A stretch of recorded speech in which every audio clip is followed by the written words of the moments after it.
We're back on the second episode of upgrading the Saiga-12 from Tokyo Marui. If you remember on last episode, we replaced the stock.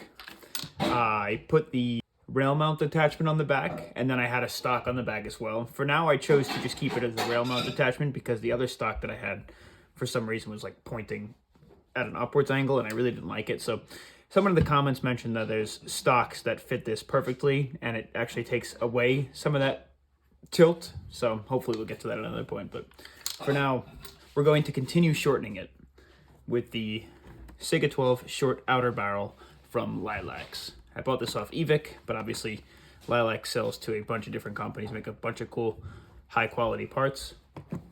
The reason I'm doing this is because this super long barrel that comes in the stock variant is just a little too long for me, and especially being a replica I'll be using primarily in CQB, it'll be nicer for cutting and turning corners. Also, the barrels still will be the same length, so it won't kill my range at all or my power at all. Bear with me, it's my first time doing this. I believe it's relatively simple. First, we have to take off the bottom handguard. So, open up my mess of a tool case, grab a nice thick size flathead, and you notice there's a screw at the bottom. We got to take off the lower handguard first, so let's just get that in there. And take your time with these things. Don't lose anything, don't strip anything. Screw's not too long. Put it aside, pull off the sling attachment, and then this guy should shift forward and down. Cool. That should just kind of shimmy on off. Put that aside. Now, I believe there's only a couple things you have to take out. You have to take out this grub screw in the back, this grub screw in the bottom, punch out both of these pins, and then there should be a screw up at the top you have to take off with this wheel. So let's find the right attachment for the grub screw.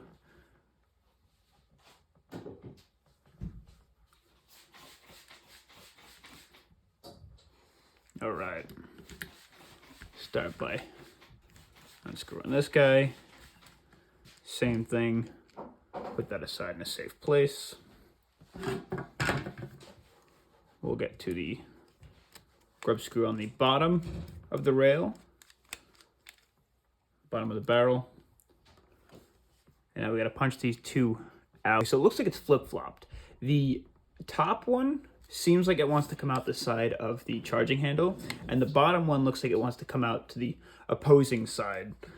We're going to test that out now. Your best bet, I always recommend take a look and see which side has the ridges. The side that has the ridges is the side that wants to come towards you. So we'll try this side first.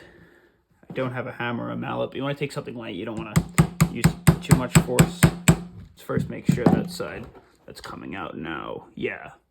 Okay, I'm going the wrong direction. So they both want to come out this side that doesn't have the charging handle. So punch them from the charging handle side. It's one. Interesting, something came out the front. Looks like a... Oh, so there's a spring up front, and this rod came out from in there as well. Just be careful you don't lose that. I was unaware that that was there. I'm assuming that's some extra locking mechanism. And it looks like both of our pins popped out as well. They're both different sizes. Small guy goes on the bottom, top guy goes on the top. I believe we have to take off this upper rail now, and this should just unscrew. Make sure you apply some pressure because I know there's a spring in there too. I don't know if it's supposed to click as much as it does. Just be careful with everything. All right. So I don't know if you noticed, there's a spring in here. Pull out the spring and the wheel. Wheel came out, and so did our spring and arm. So now that we got this guy off, you're just gonna slide this whole piece up forward. Shouldn't be too hard to take off. And now you should be able to just unscrew the entire barrel from the base. There's a lot of threads back there. Cool, and carefully remove the barrel from the inner barrels. Okay, so now to get this piece off, we're gonna have to remove the thread protector. Carefully unscrew that guy. We're gonna keep this because we're gonna use that on the other barrel. Mine's a little tight just because of the thread lock that's on it, but it'll look convincing, and over some time, that won't be much of an issue.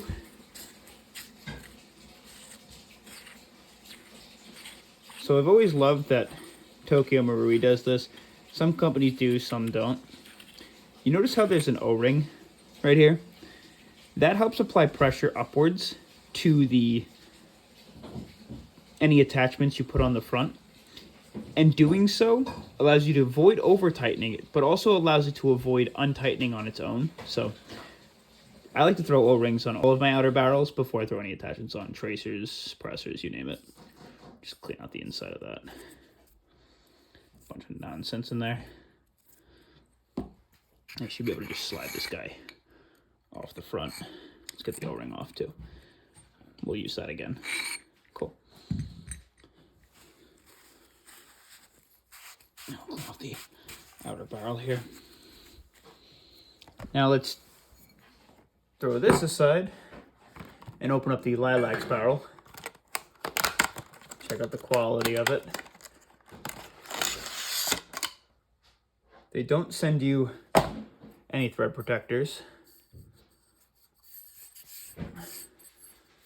However, if you notice, it's a much more matte finish and it's drastically smaller.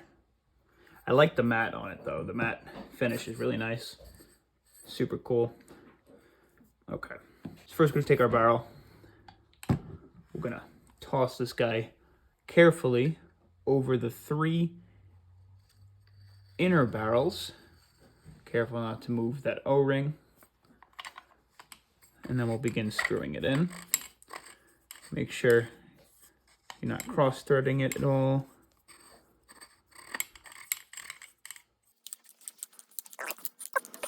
Alright.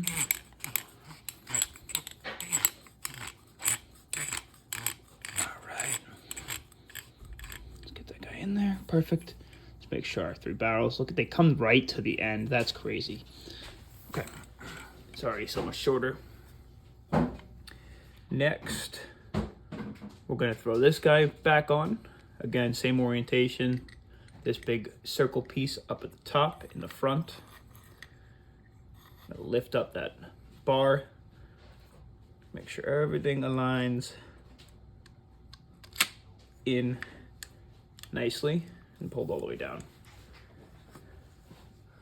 Now my next recommendation, just to make life easier, throw the pins in. And if you remember correctly, they pushed out the opposite direction of the charging handle. Now that we have everything on like this, we're gonna take our spring, throw that up in the front. This hole right here. I'm gonna take this little bar as well that came with it. We're gonna throw that guy in, and that needs to be facing with that small arch downwards. The way you're gonna get this bar in is if you take this guy and take one of those slots with the opening facing the hole. It can't be sitting like this. Cool. All right.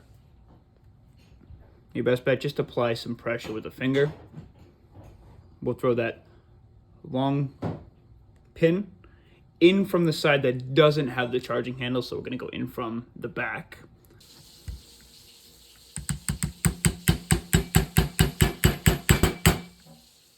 And just till it's flush.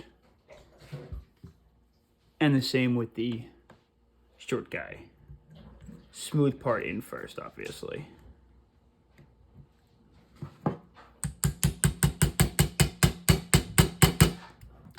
Perfect. Now that they're flush, next you take your small grub screw. I'm going to toss that in the bottom.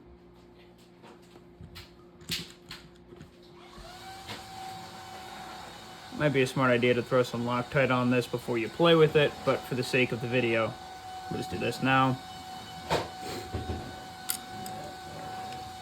And then the larger grub screw into the right side hole. Throw this guy on as well. All right.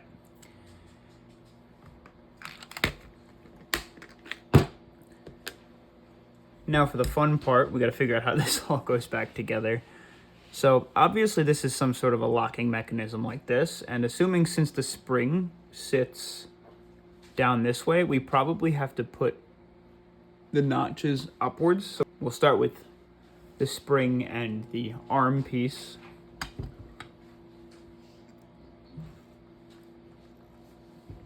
They should just sit up in the top like so. And then we'll take this wheel with those open slots facing upwards. I don't know if you can see that, those little notches facing upwards.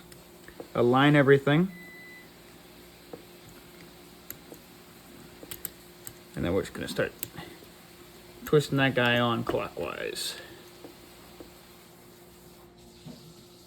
Perfect, that should be locked in place. Next, we've got to get our handguard back on. Just drop the other barrel on the floor. You're gonna throw it on like front first, then back, and then we're just gonna push that guy back into place. We'll put our swivel point back on, and then that screw that holds it in place. Again, with this kind of stuff, it's literally just reverse engineering. Again, with these airsoft guns, you never know 100% what material everything's made out of. So sometimes cross-threading could be really possible. Definitely don't do it. And then obviously our rubber. Check yourself before you wreck yourself. And even though this guy has unfortunately got a bunch of glue all over it, here, just to make the threads a little bit nicer, let's go ahead and wipe out the inside. Get all that residue and that gunk out. And we'll throw that back on there clockwise. It's an interesting thread. You don't often see clockwise on the airsoft replicas. Perfect. And that is the stubby barrel on the Saiga-12. It's awesome. That is so cool. Just throw the mag in there. Get the full effect.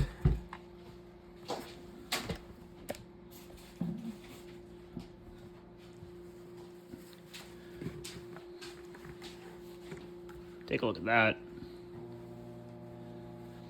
Tune in next time.